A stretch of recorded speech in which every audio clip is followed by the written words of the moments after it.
Molestation അല്ലെങ്കിൽ പീഡനം ഈ ഒരു വിഷയത്തെ പല രീതിയിൽ, അതായത് ആ ഒരു കാലഘട്ടം തൊട്ട് ഇപ്പോഴത്തെ കാഴ്ചയിലോട്ട് എങ്ങനെ എത്തുന്നു എന്നുള്ള പ്രോഗ്രസ് നമ്മൾ നോക്കിയിട്ടുണ്ടെങ്കിൽ കാണാൻ പറ്റുന്ന ഒരു ആർട്ട് ഫോമാണ് സിനിമ. Because I think it is an eye opener for the non reading community.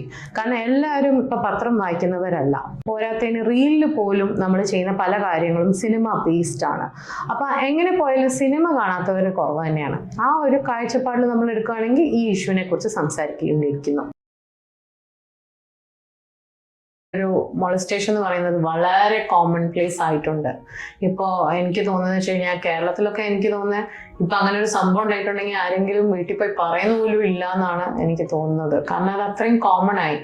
പകരം നമ്മൾ എങ്ങനെ നമ്മളെ തന്നെ ഡിഫെൻഡ് ചെയ്യാം എന്ന് മാത്രമേ ഇപ്പം നോക്കുന്നുള്ളൂ. മറ്റേത് എന്തെങ്കിലും നടക്കും എന്നുള്ള രീതിയാണ്. പക്ഷെ എനിക്ക് തോന്നുന്നു അതിന്റെ മെയിൻ കാരണം എന്ന് വെച്ച് കഴിഞ്ഞാൽ ലോസ് സ്ട്രോങ് അല്ല എന്നുള്ളതാണ്. പീഡനത്തെ കുറിച്ച് പറയുമ്പോൾ കൂടുതലും കണക്ട് ചെയ്യേണ്ട ഒരു പ്രധാനപ്പെട്ട ഒരു പ്ലാറ്റ്ഫോം എന്ന് പറഞ്ഞ മാധ്യമങ്ങളാണ്. ഒരു പീഡനം നടന്നു കഴിഞ്ഞാൽ ഏറ്റവും കൂടുതൽ ചർച്ച ചെയ്യപ്പെടുന്നത് അന്തിച്ചർച്ചകളായിട്ട് മാധ്യമങ്ങളിലൂടെയാണ് നമ്മൾ കാണാറുള്ളത്.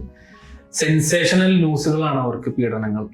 അതിനപ്പുറം അതിനെതിരെ ഒരു സീരിയസ് ആയിട്ടുള്ള ഒരു ലോയോ അല്ലെങ്കിൽ ലോ ഉണ്ടെങ്കിൽ തന്നെ അതിനെതിരെ ഒരു ചെയ്ത ആൾക്ക് പ്രതിക്ക് കാര്യമായിട്ടുള്ള ശിക്ഷയോ കാര്യങ്ങളോ ഒന്നും കിട്ടുന്നില്ല എന്നുള്ളതാണ്. വെറും ഒരു തലക്കെട്ട്, ഒരു വാർത്തയുടെ തലക്കെട്ടാവുന്നു. അതുപോലെ തന്നെ മാധ്യമങ്ങളുടെ ഒരു ചർച്ചാ വിഷയം മാത്രമായിട്ടാണ് മാറുന്നത്. ഇപ്പൊ വിഷ്ണു പറഞ്ഞ ഒരു കാര്യത്തില് എനിക്ക് തോന്നുന്നത് എന്താന്ന് വെച്ച് കഴിഞ്ഞാൽ എൻ്റെ മനസ്സിൽ വരുന്ന സിനിമ ബേസ്ഡ് ആണല്ലോ നമ്മളിപ്പോൾ സംസാരിക്കുന്നത്. അപ്പോൾ എൻ്റെ തലയിൽ വരുന്ന ഒരു സിനിമയാണ് കപ്പേള. നല്ല അടിപൊളി സിനിമയായിരുന്നു.